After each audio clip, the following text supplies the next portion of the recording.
Déjà, le départ est raté. Monsieur Oumar Silla, alias Fonike Mangé, et Mamadou Biloba sont des citoyens qui vivent à Conakry, qui sont dans le quartier, qui ne vivent pas cachés, qui agissent à visage découvert. Une simple convocation dans un cadre légal suffit pour les faire venir devant les autorités compétentes, au lieu qu'on ne vienne comme ça boucler le quartier, se saisir d'eux et les envoyer dans des destinations inconnues. Et vous verrez au finish, lorsque nous serons devant la juridiction, ils seront purement et simplement libérés. Ce n'est ni la première fois, ni la deuxième fois, ni la troisième fois que M. Fonike est toujours arrêté, interpellé dans des conditions irrégulières. Au jour d'aujourd'hui, selon les informations d'ailleurs que nous avons reçues, il a été également traîné par terre hier. Donc nous craignons même pour son état de santé. Dans la soirée du mardi 9 juillet 2024, je crois aux environs de entre 21h et 22h, effectivement, nos clients, M. Oumar Silla, alias Fonike Mangé, Ibrahima, M. Billo, Mamadou Biloba, ont effectivement été violemment interpellés selon les sources d'informations que nous disposons par la gendarmerie, appuyée par d'autres forces, et pour une destination inconnue. Au moment où je vous parle, ce matin, nous avons mené toutes les démarches. Nous nous sommes renseignés auprès des services de sécurité, notamment les services d'enquête, la direction centrale des investigations judiciaires de la gendarmerie, également la direction nationale de la police judiciaire. Nous n'avons aucune trace. Et nous avons reçu des réponses négatives, comme quoi ils ne sont pas retenus en ces lieux.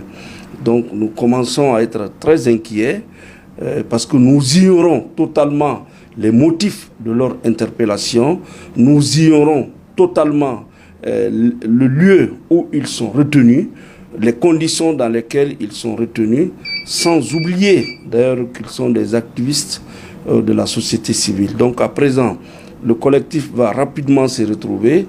Nous allons faire une déclaration et nous allons saisir Monsieur le ministre de la Justice, garde des Sceaux, Monsieur le procureur général près la Cour d'appel de Conakry et Monsieur le procureur de la République près le tribunal de première instance de Dixine, ressort judiciaire dans lequel nos clients ont été interpellés violemment et conduits vers une destination inconnue.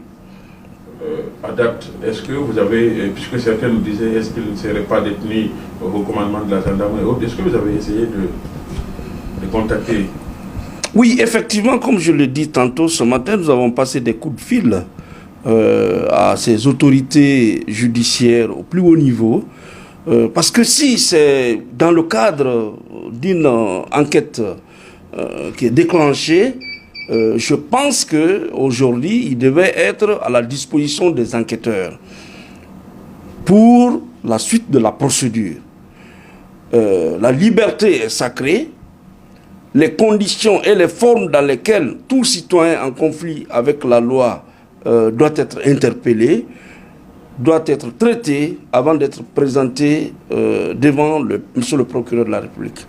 Mais tout porte à croire que nous sommes dans une situation de non-droit, dans une situation qui n'est pas conforme aux prescriptions légales du Code de procédure pénale, parce qu'on ne peut pas comprendre que depuis hier à 22h, que nos clients qui sont des activistes de la société civile soient interpellés et que à l'heure où il est, ce matin 11 juillet, mercredi 2024, que nous, en tant qu'avocats, les familles, les proches, que personne ne puisse accéder à eux, que tous ignorent leur lieu où ils se retrouvent. Donc dès lors, le collectif pense que nous ne sommes plus dans le cadre d'une procédure judiciaire, mais plutôt d'une situation de non-droit et dont les conséquences seront tirées le moment venu. Donc pour l'heure, vous ne savez pas où sont détenus vos clients? Absolument pas.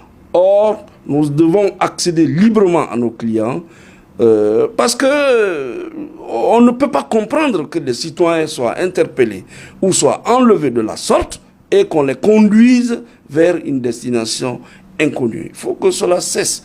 Pas plus tard que le mois passé, un autre activiste de la société civile a également été interpellé de la sorte. Il a été retenu dans un lieu tenu secret.